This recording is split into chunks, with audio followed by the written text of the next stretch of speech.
खगोलशास्त्राच्या अभ्यासक आणि गणितज्ञ ग्रहलाघवकार गणेश दैवज्ञांची ओळख सगळ्यांना व्हावी याकरता खगोल अभ्यासक दाकृ सोमण यांनी लिहिलेल्या पुस्तकाचं प्रकाशन खगोलशास्त्रज्ञ शशिकुमार पित्रेंच्या हस्ते झालं।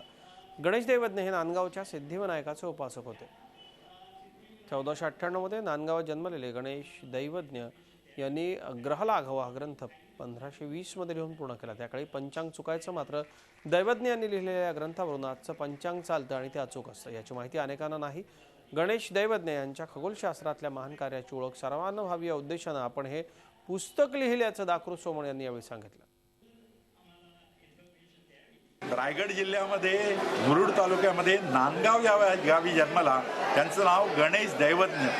या गणेश दैवज्ञ या गणितज्ञांनी प्रथमच पंचांगात कर्णग्रंथावरून केलेलं गणित आणि प्रत्यक्ष आकाश याच्यामध्ये किती फरक आहे हा ओळखला। म्हणजे पंचांगाचं गणित करण्याचं प्रत्यक्ष आकाशाचे नातं काय आहे हे त्यांनी शोधून काढलं। झी 24 तास रहा एक पाऊल पुढे।